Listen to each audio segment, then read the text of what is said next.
Live from New York. It's Thursday afternoon. I'm Lou Bernardi. Welcome to Benefits with Friends.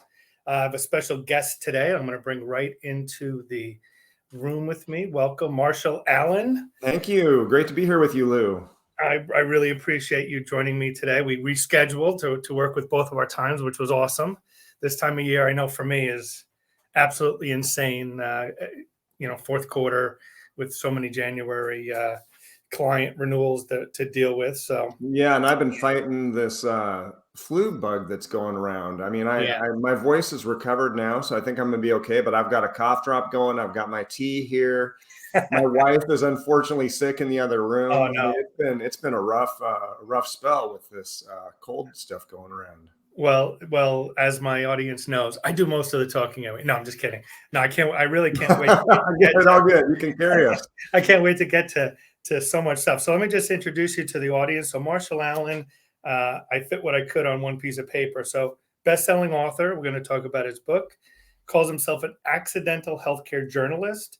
He was an investigative reporter for ProPublica, founder of the Allen Health Academy, and currently also assistant.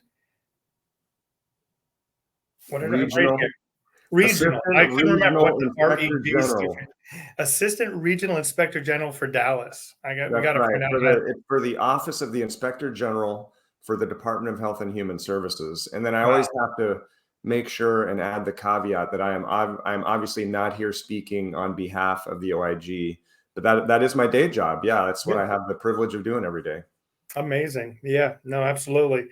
Adjunct professor and a minister for 5 years. So wow, you've covered a lot of spectrum. It's a diverse background, Lou. It really is. We've had a lot of guests, but I don't think anybody with as diverse a background as yours. You know, though it all kind of fits. I know it's pretty unorthodox, especially when I went into journalism after being in full-time ministry for 5 years. I'm not really a minister. I mean, I did youth ministry, so that's kind of like, ministry light, you could almost say. But I ended up going to seminary. I got a master's degree in theology, and I thought I would continue doing something ministry related for my career. And then I started freelance writing, and that's why I say I'm an accidental healthcare journalist, because I didn't even really plan on becoming a journalist. Then I didn't even intend on covering healthcare. I just had my editor one day at the Las Vegas Sun ask me to cover healthcare. I agreed to do it, and I'm glad I did. That was about 17 years ago. And ever since then, I've been digging and digging to uncover on behalf of the public, and especially for patients, working Americans, and employers, how they're overpaying for healthcare and not getting their money's worth. And when I say they're not getting their money's worth, I mean they're really paying way more than they should. You could argue that they're paying twice as much as they should be. They're also not getting the quality of care that they should be getting for their money. And they're really being discriminated against because working Americans and employers are being expected to pay 2 to 5 times more than patients who are on government plans, say Medicaid or Medicare. So this is really like a big injustice that's happening to working Americans, and it's causing a huge amount of harm.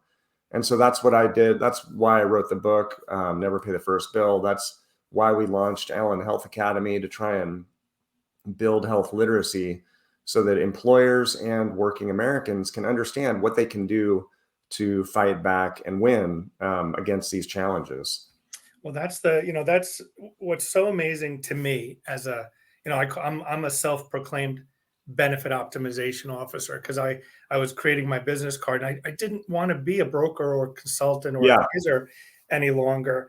And benefit optimization is something that is completely possible, regardless of the type of funding mechanism. As consumers, and I would argue that Americans are the greatest consumers in the world. We can buy things. I think look at anything, but for some reason we've accepted absolutely no information or data related to quality or prices or costs, right? Because there's difference between costs and prices. We've been groomed for so long as a society around healthcare and health insurance that there's just nothing we can do about it. So just accept the gluttony of the system, that we have to, especially as you mentioned, like commercial employer sponsored plans are paying so much more than everybody else. We're subsidizing the system. Yes, that's right. It's And anybody who's inside the system will tell you that. Any hospital executive will tell you that they cost shift yeah, by charging commercial health plans, which are the employer-sponsored plans, more than they can get from the government plans, because the government plans set their prices. And so sure. they can just end up charging, again, it's exponentially more for the same service at the same facility.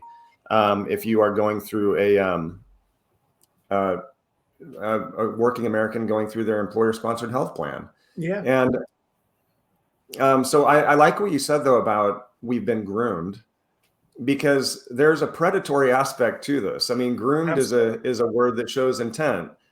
And there is a predatory aspect to this, where the system is made to be, I think, intentionally complicated. It's obfuscated. So it's hard to get just basic information. And I like to say, again, I try and reframe this, because what I'm trying to do is shake and get the attention of employers and working employees, just shake them up, right? To say, look, it doesn't have to be this way. But I use the term deceptive. These are deceptive schemes that have been created by the healthcare industry to take more money than they should. And actually, this is the definition of swindling.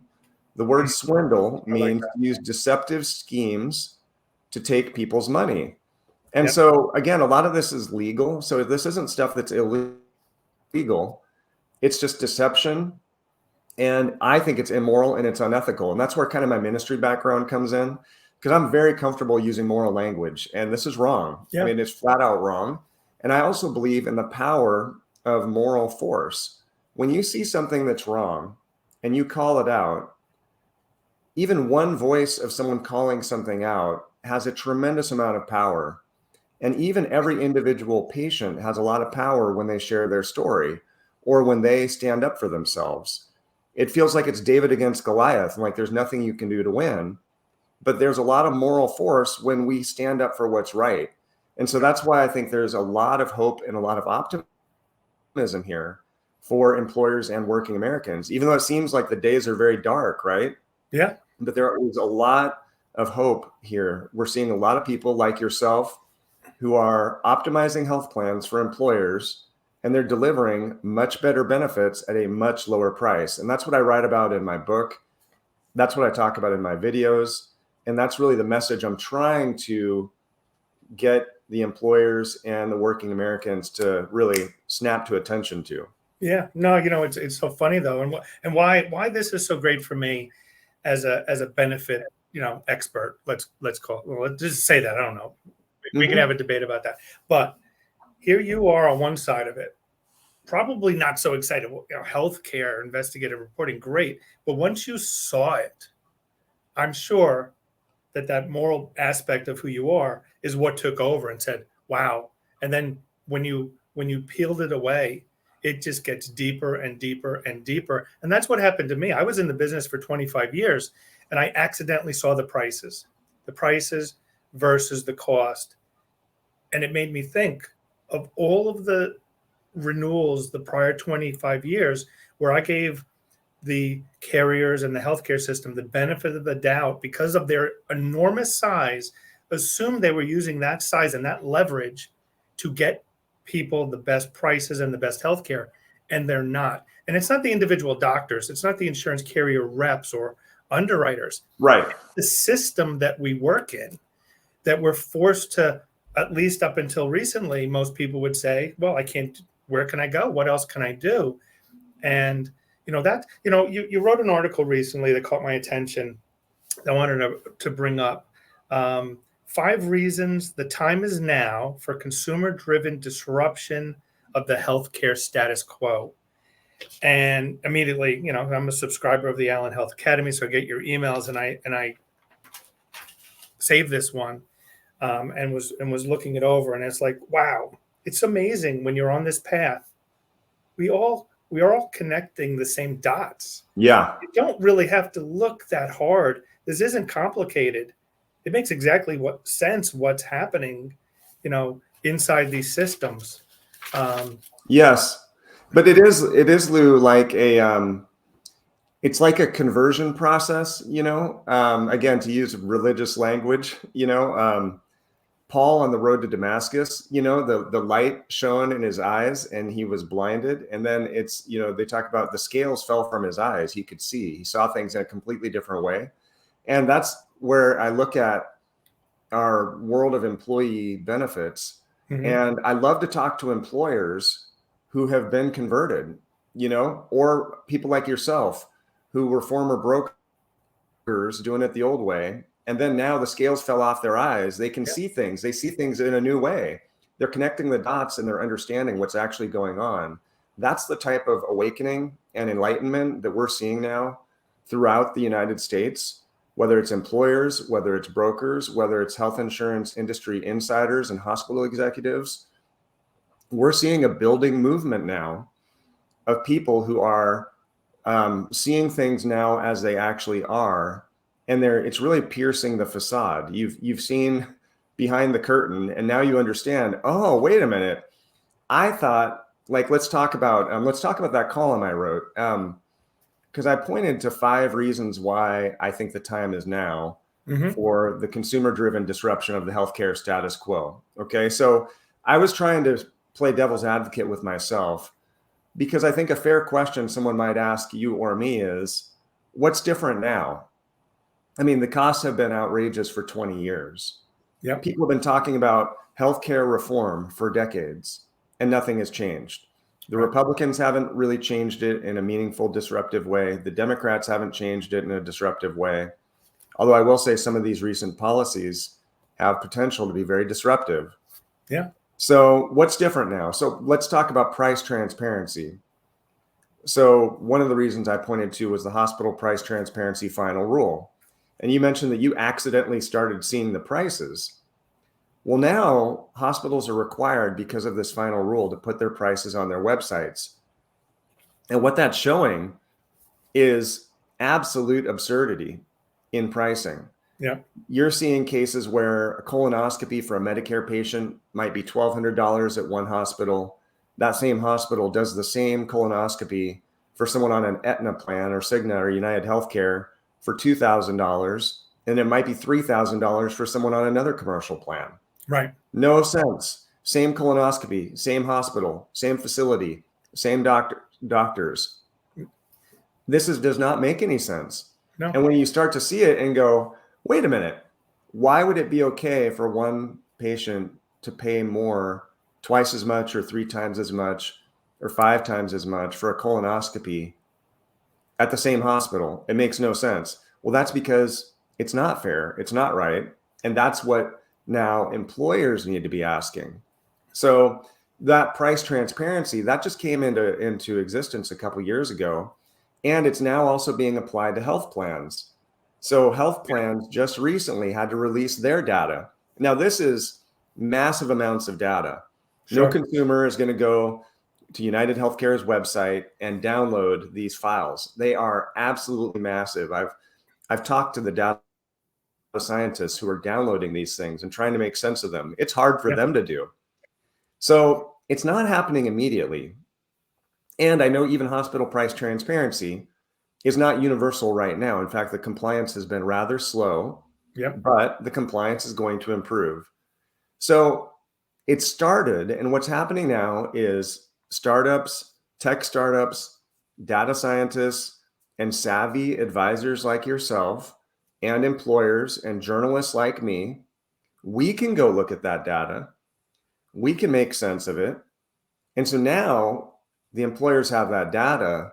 They're empowered to redesign their benefit plans and say, why would I take a plan that's going to pay 3 times the Medicare rate or 5 times the Medicare rate for a colonoscopy at a particular hospital?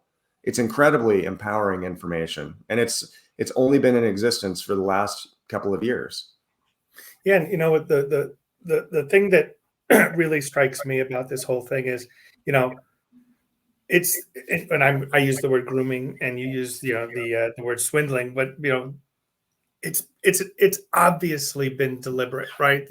I've been doing this since before managed care, when the prices were the prices, and even then, insurance carriers were manipulating reimbursements. And you and I spoke a few years ago about the Ingenix lawsuit. For anybody Yep. that's out there, we don't have to spend too much time about it. But even then, they were deliberately attempting to reimburse the patient when indemnity plans and PPO plans were just starting. And it's despicable, but it's business. And like all businesses, though, they have to answer to the court of public opinion.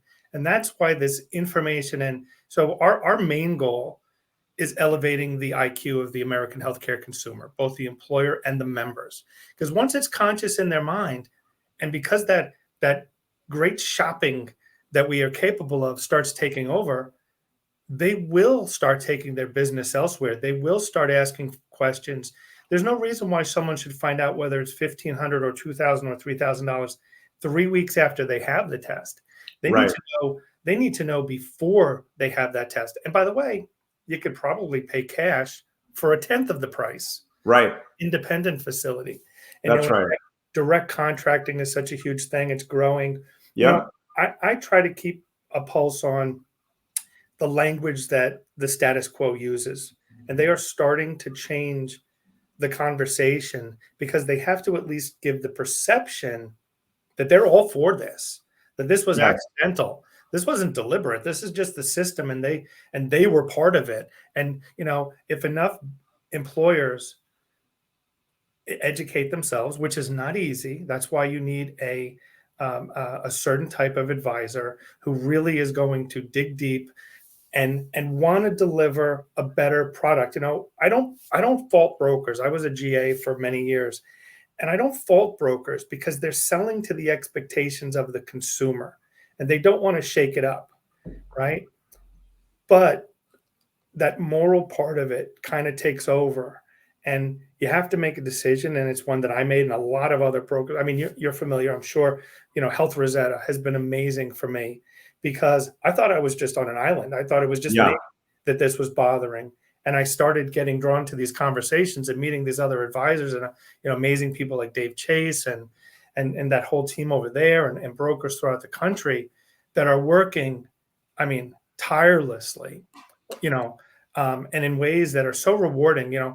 We have successes that I could only have dreamed of 5 years ago. Conversations that I'm part of. I'm like, when did this happen? Like, when did I start getting involved with, trying to get someone we just got someone a $240,000 medication for free. Wow. And it's only because we're working with a transparent, independent pharmacy benefit manager that curates and builds a formulary, understanding that these things are possible. And insurance carriers, they're never going to exclude that medication because it's not their money. And they make a huge rebate behind the scenes, which is another part of it. So I'm going to work back. I'm going to go ahead. I'm sorry. Well, you'd mentioned the importance of educating consumers. And that is really what I'm on a push for with Allen Health Academy. So I wrote Never Pay the First Bill, and then created, through the support of many people in this community, we did a crowdfunding campaign to create videos based on the book called The Never Pay Pathway. And if people are interested, they can go to allenhealthacademy.com. And what I'm really looking for, Lou, and I would invite you and all of your viewers and anybody listening to this, who's an employer or a broker, advisor, consultant, to look up the videos. And I'm really looking for some progressively minded advisors and employers who want to educate their employees and help them understand the why behind the optimization of these health plans. Because it has to be a partnership between the employer and the employees to work together to use, let's say, direct contracting, you mentioned, is a very smart thing to build into these health plans. But if the employee doesn't understand why they need to go the direct contracting route, or why they should price out their medications before just going through one direction, that might cost more than is necessary, the health plan can't really be optimized.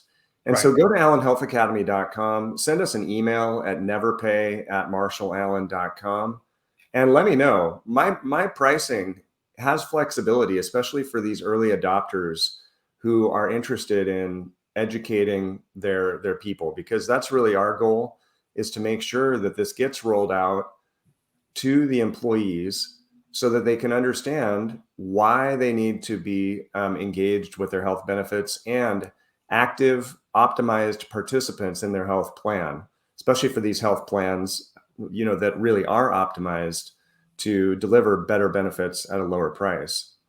Well, it all starts with that knowledge, right? Yeah, You're not gonna look for something that you don't think exists, right? that's right. We've been beaten over the head of 30 years of pay more, get less, and Yes. and the experts, the insurance carrier reps, the brokers, including myself for 25 years, we filled in the blanks Yes. because we assumed we heard the word discount at one time that truly meant something, but the healthcare system wasn't just going to sit there, roll over and play dead when the insurance carriers had all the leverage, because of the members they represented. They had millions of members. The healthcare systems wanted those hospitals who were independent back in the day, wanted access to those patients. So they realized, they got smart. Their boards got together and said, "Hey, why don't we merge? There's strength in numbers." So they merged horizontally. Yeah. They grew into huge behemoth, in my opinion, monopolies. Which when I went to school, those were legal. So I'm not sure what's going on these days.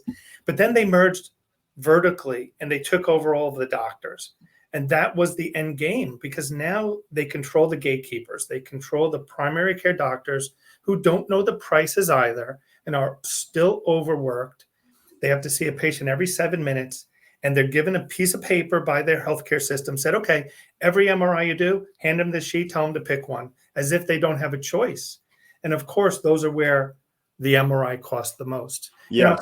The Allen Health Academy, and just, I want to emphasize, because I was on it yesterday, and I want to talk to you separate and after this, because I would love to be able to sponsor this for some of my employer groups. I would love to be a sponsor. I see that there were sponsors on there, and I know a lot of them. So I'm like, how am I not on here?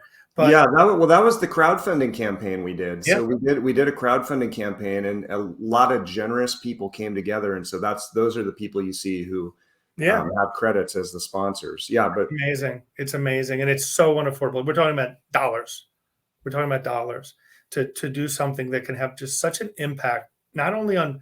So I don't, as a broker, I know you're not a broker, but I don't do this to save companies money. That is not my goal. I know that that's why ultimately some employers will choose that, yeah, to or gain interest in what we're trying to do for them.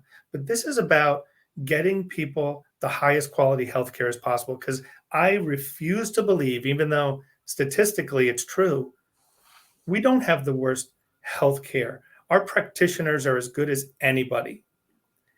It's the system where it breaks down. It's all the bureaucracy and all these different steps. We need to put the power back in the doctor's hands, the practitioner's yeah, hands. We need to let them lead the way and shake off all of that waste, all those hidden profits and artificial yes. prices.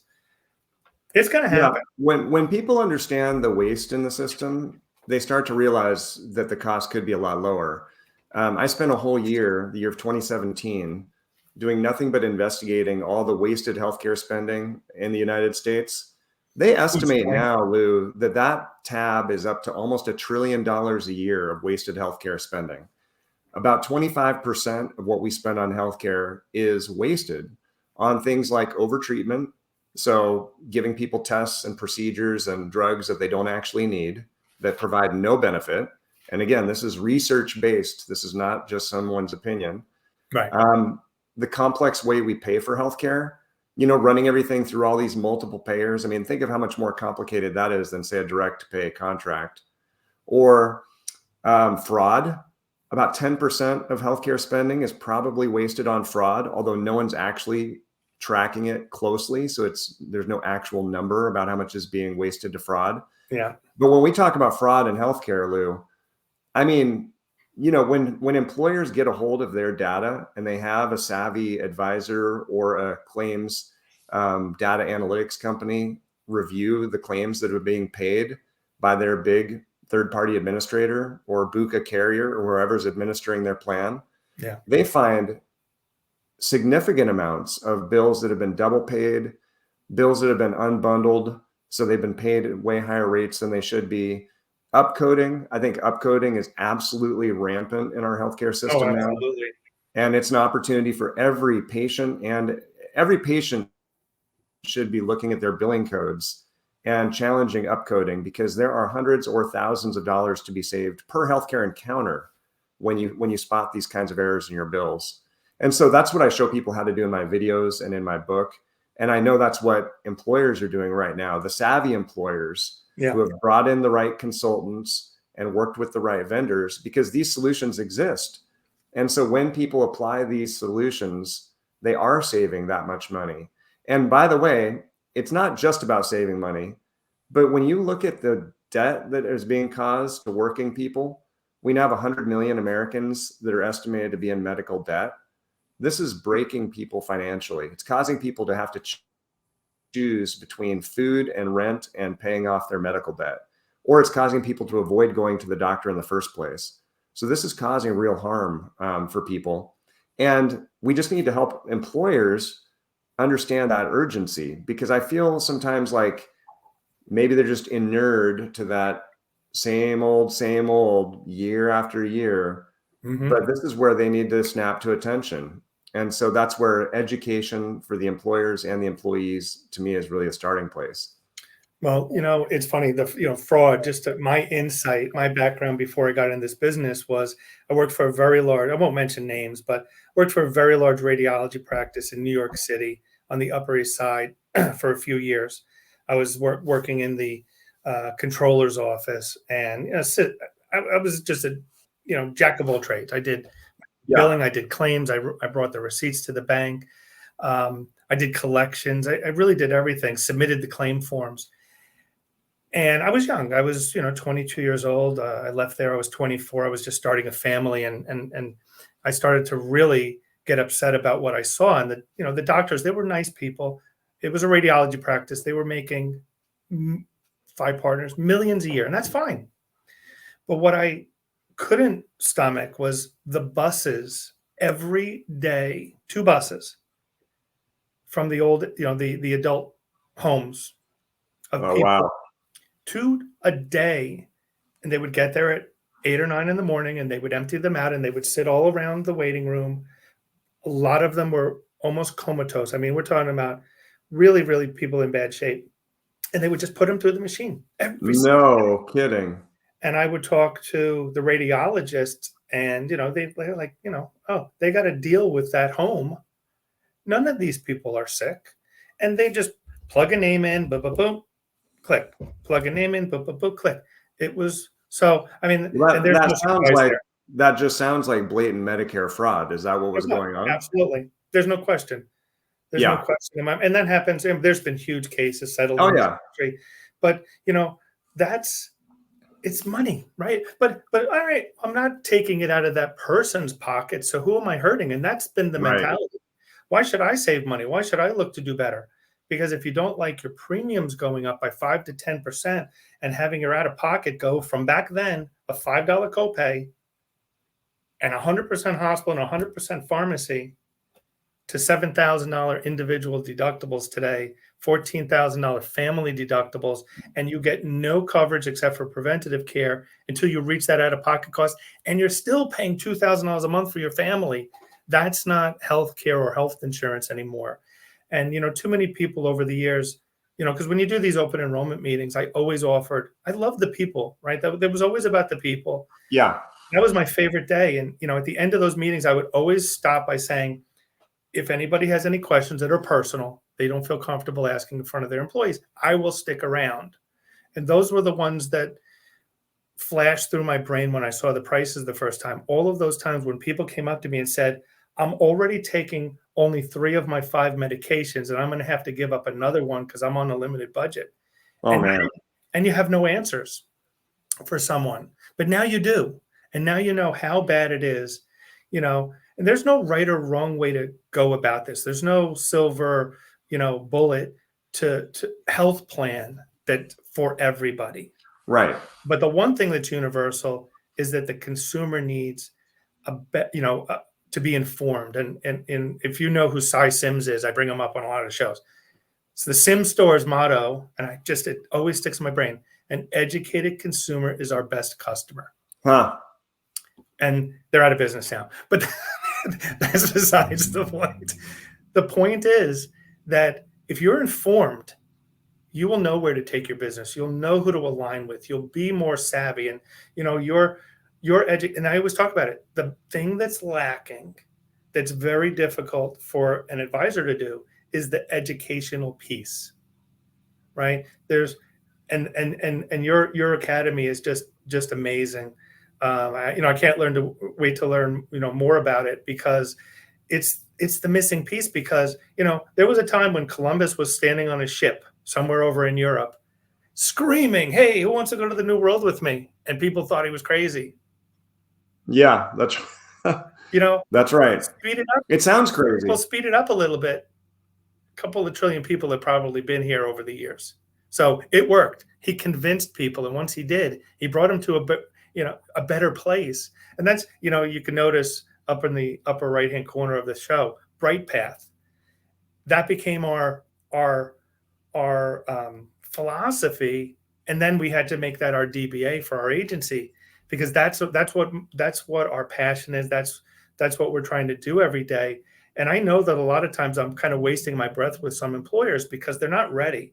This is a very complicated situation, but you have to plant seeds before you grow a tree. Right. Well, that's why in that column I wrote, which, by the way, I also want to encourage people to sign up for my newsletter. It's at absolutely. MarshallAllen.substack.com. Excuse me. And I led that newsletter. You talked about some employers aren't ready. I'm trying also to show employers how the time might be now for them to take a little more seriously what they do with their benefits, because I had this conversation with some class action attorneys who are very interested in suing employers for violating their fiduciary duty to defend their plan assets. Can you talk a little bit about that fiduciary duty that employers have? Well, I was talking to a pension advisor this week, and a lot of things that happen in the health and welfare side follow many years, probably way too many years, compensation disclosures, the fiduciary responsibilities, the lawsuits, right, that you're mentioning. So speaking of the pension, Lou, these same attorneys I was talking to were some of the key attorneys in those 401k pension lawsuits. Yeah. Well, that's what I was getting at, is that, that's been the last, I don't know exactly because I don't do pensions, but let's just say the last 10 years, that's been a big deal, right? Compensation disclosures, so much corruption, for lack of a better word, because I'm from New York, I'll use corruption within those plans, right? The fees, and you're stealing retirement money from people, right? And employers that sponsor those plans have an obligation to oversee that plan to the best of their ability, right? So on the health and welfare side, and I guess especially for self-insured employers, right? Because that's a pool of money, essentially. You're paying an administration fee to a TPA. But now the money that's going into for the claims, it needs oversight. It needs, especially now that the data is available. And for employers that are out there, you don't realize the serious significance of where you're sitting, because if you're not following these conversations, or maybe more importantly, if you are following these conversations about the significant overprices and artificial costs and hidden profits within your plan, they're not going to go after the insurance carriers. They're going to go after the employer, because employees are going to sue and say, we didn't have any control over this. Why weren't you doing a better job managing, why did you continue to renew with that carrier, that network, and that pharmacy benefit manager when you knew that $240,000 was spent on a medication that could have been for free? Right. And not only that, but this is employee compensation that's being used to pay for all of these health benefits. Oh, yeah. So the employer is funding it, but it really is the employee compensation 100% that's being used on all these health benefits. Sure. And so that's why employees also need to realize I'm trying to create that urgency for the employees too, Yeah. and help them see this is your compensation that's being managed by your employer and being wasted on all of this overpricing, unnecessary care, fraudulent treatment, or lack of treatment, just for flat Yeah. out fraud.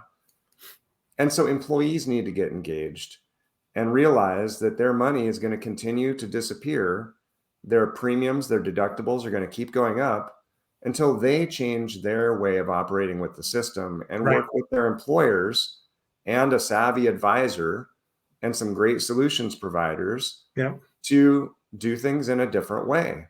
And I think that fiduciary standard, though, is going to start putting some heat on the employers. And that's another key reason why things are different now. Yeah. They have the knowledge now. They have the data now. The prices are right out there for them to see. So ignorance is no longer an option. Right. So if you're a fiduciary, you're responsible by law for managing those health plans' assets, and you're not paying attention to the price variation, and you're not designing a health plan that's going to protect the assets, you're creating liability for yourself and your company. Well, 10 years ago, the C-suite, the owners, the CFOs, the CEOs, whoever, they were in the meetings. They were in all the benefit meetings. They stopped coming. And they stopped coming because there was no data. It wasn't worth their time. I had one within the last few months tell me there was nothing there for them to dig into. So it wasn't worth the hour or two for that meeting. They could be focusing on other parts of their business where they can have an impact. And that, I think, was what opened up the floodgates, because you now no longer have at companies, and I'm not trying to put HR directors, I call them benefit decision makers, right? Anybody that's involved in this part of it from a company standpoint. I'm not trying to throw them under the bus, but what I'm saying is they wear 50 hats. Yeah. They do everything. There's no one that's been more consumed by COVID, pre and post COVID. Well, I guess that wasn't pre, but COVID and post COVID, but at the same time, 9 out of 10 plans are pretty much overseen by the HR department. And the C-suites, they need to get re-engaged, because that's when fiduciary responsibility and penalties and compliance, that scares them. I try not to use scare tactics, but like you said, ignorance is bliss, but it's no excuse. Right. When the Department of Labor and IRS come a calling, they're not sitting there having a cup of coffee asking you, all right, so why didn't you do this? Right. That's exactly right. Another reason I pointed to why things are different now, and I'm curious your thoughts about this, Lou, coming from the broker advisor role, is the changes in the Consolidated Appropriation Act that now require employers to have their broker advisors disclose to them all the sources of direct and indirect income that come to that broker via the health plan. Right. And this is something, again, it's a very awkward thing to talk about the way brokers traditionally have been paid. But once employers start gathering that information, I think it's going to help them see, okay, so my broker is making bonuses and commissions from United Healthcare or Cigna or Aetna, because they all do it, or a PBM or a TPA or some other wellness vendor or someone else.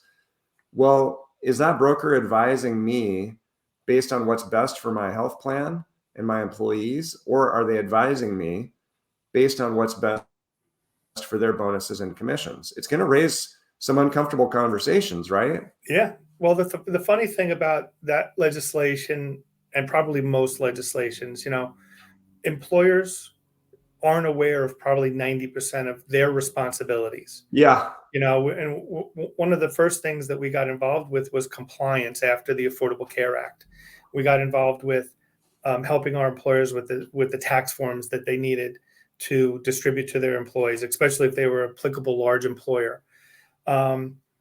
And then when we started talking about that, we started talking about summary plan descriptions and plan documents and the right way to do COBRA, all these other things. And no one knew anything. Yeah. So it's not like someone sends you a postcard and sends you a reminder. I would say probably 95% of the employers in this country are not aware of the Appropriations Act, the compensation disclosures that are required, because they rely on that same advisor, broker, consultant who is receiving sometimes very inappropriate compensation to be the one to tell them about it.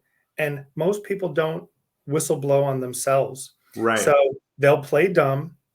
The penalty doesn't go to the advisor or the consultant. The penalty ultimately, if they choose to really police this, will be on the employer for not collecting it. Today's December 1st. So today, all of our December renewals are getting their compensation disclosures if they haven't already gotten them.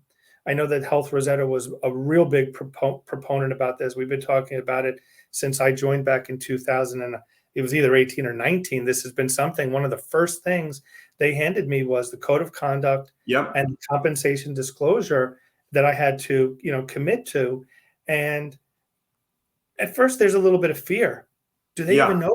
Even if you're being an honest broker, do they know what you make? Does that sound like a lot of money?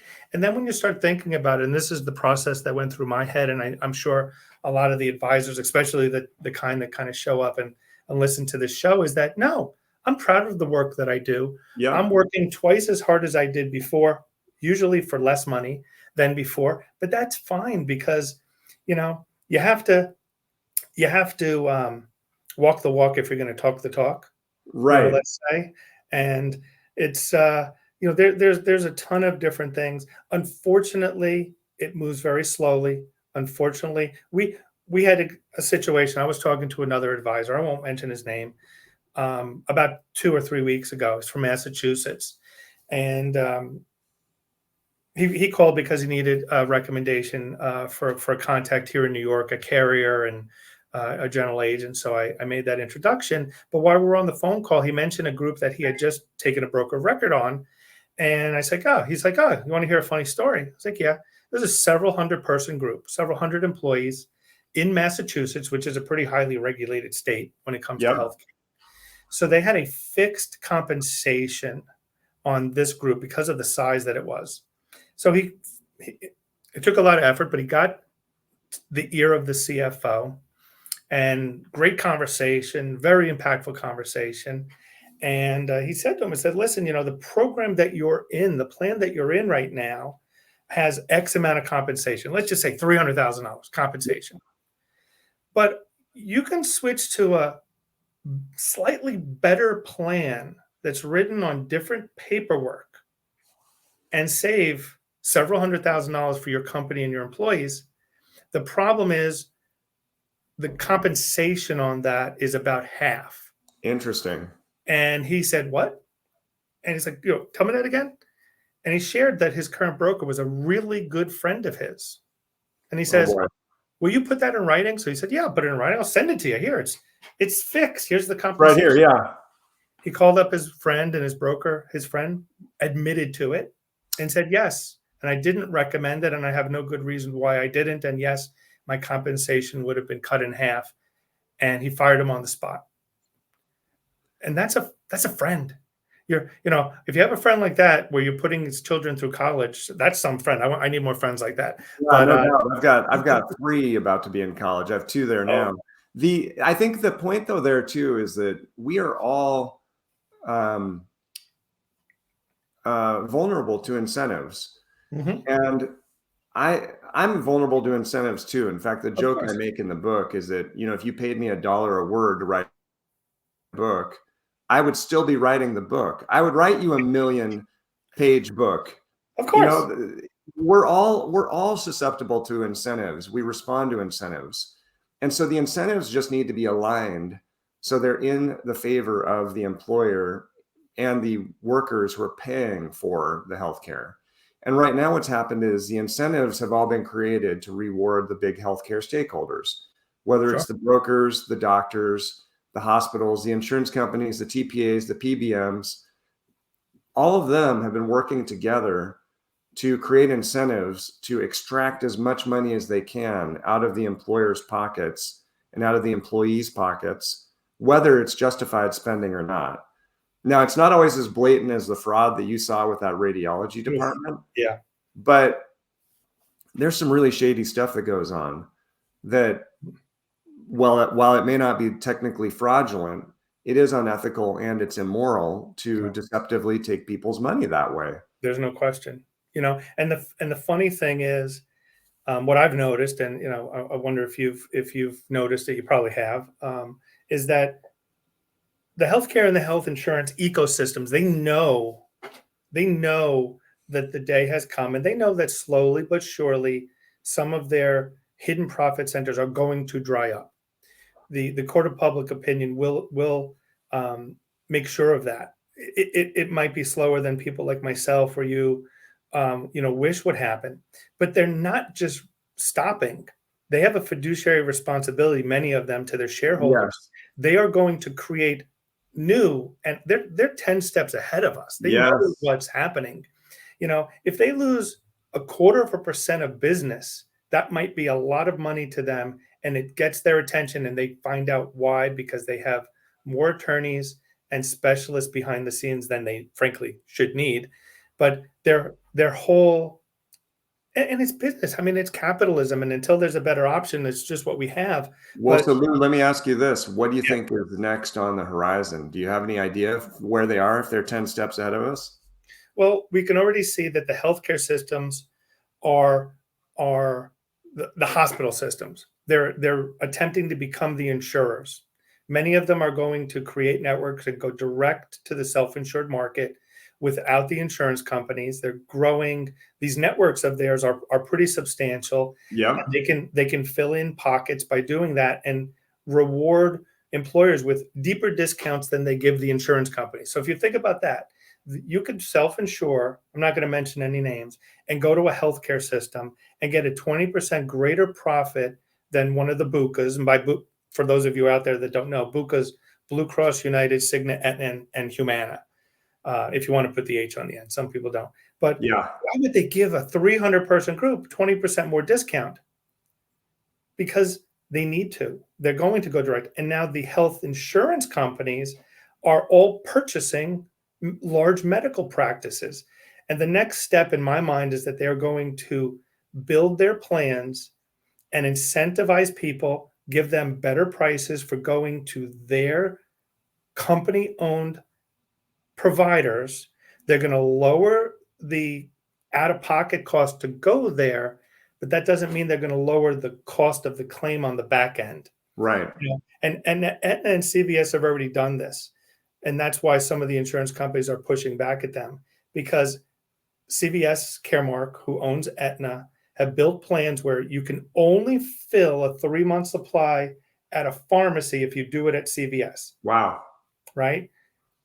Well, it's not because they're saving you money. It's because they I use the terminology to net, Yeah. casting a net, and they want as little to escape as possible. So they need this net to be bigger and bigger and bigger and Yeah. bigger all the time, because So more they give them an offer that's too good to refuse to yeah, join their network, but then on the back end, or they give them a very low out-of-pocket cost to incentivize them to participate, and then they hit them on the back end with a bigger bill. there's no question. It's Yeah. if you can't beat them, buy them. It used to be, if you can't beat them, join them. Just buy them. So, there's a lot of private equity money going into things like direct primary care, which really hasn't taken off here in New York. And it's a little bit of alarming to me because, private equity aren't charities, but it can potentially be a door opener so that more and more doctors can leave this, managed care fee for service world and enter that. So that's important. But I'm afraid, maybe years down the road, if they're not run properly or regulated, I guess, in some way, that they'll just be bought, and then they'll be places where the insurance companies or the healthcare system can once again take advantage. I mean, this is something that will never sleep. You have Yeah. to continue to. I'm writing a book too. I'm not a writer. I, it was a stressful process, and every time I thought I was done, there was something else that either changed or I had to update. And Yeah. I haven't finalized the. I'm curious to see what you think. It will probably be something like unmanaged care, the stock markets, or Wall Street's favorite spectator sport, Hmm. because we are spectators. I use the analogy like this: if you're a business owner and you're paying for your health care or your health insurance plan, you're probably not involved. You're giving money away, millions, sometimes tens of millions. It's a lot of money. Even 100-person group could be over $1 million Yep. a year. So you're handing this money away, and you're hiring an insurance company, and you're going to the doctors, and you're going to the hospitals, and you have a broker, and blah blah, all of these different things, and they all appear. They're all in your dressing room. They're putting your uniform on, but when you run out onto the field, they go into the other dugout, and you're standing there. You have your HR team, your CFOs, you have your employees, and everybody else that you thought was on your team is on the other side of the field. Right. And the most important thing when I was going through this whole process in my mind was, there's no manager. Yeah. There's no manager. There's no one. And that's what I feel like the role of the broker needs to be. Yeah. You have to be you have to be fearless. You have to be able to tell the truth. You have to be able to make recommendations that are going to sound disruptive. I would say, maybe I said it even earlier, the conversation's complex, the solutions are simple. When I say simple, I don't mean it's just easy. Yeah. I mean the work is being done by other people. We're not trying to put more work. The only thing we ask the employers and members to do is what you're trying to do on the other end. Let us Engage. educate you. Yeah. Get engaged. Follow the data. Let us get you the data. Let's look. Can we please take a little bit more time? The cycle, the life stage of a health plan is this. And I don't know if you've ever talked to anybody about this. Nobody wants to deal with the renewal. They know it's coming. Yep. They try to keep it as away from them as long as possible. Like clockwork, it probably lands on about 90 or 60 days for most companies. And from the second they get it, they can't wait to be done with it. Yeah. Finish the renewal. And everybody knows this. No one wants to change. So if you can get close to the number that's necessary, the company's going to renew. Everybody knows that. And then they close the book and they wait another 9 months to 10 months. And that's not the way to be a fiduciary, especially over your health plan. You have to give it more time. You have to be open to suggestions. Your renewal is not the end of the last years. Your renewal is the beginning of the new years. It's telling you, what can we do to make improvements to take this from a status quo plan to a high performance health plan. And that's the way we look at it. I want to talk to employers immediately after they finish their renewal, while it's fresh in their brain, and I can dictate, this is what happened. This is what. Now, what about this? Did you focus on the insurance exclusively, which is what most people do? You're not buying insurance. You're buying access to healthcare for your employees and their dependents. Right. That's what you're buying. It's just wrapped up nice in a box, and it looks like insurance. Insurance is just the way you finance it. It's like It's like American Express. You can go to the store every day and spend $200 with American Express card, and you get the bill at the end of the month, and you wonder what happened. Right. Maybe I should switch to Visa That's and get a lower interest rate on my balance, which That's right. people do every month, right? They get those checks. Oh, for a 4% fee, we'll give you a 0% interest for the next month.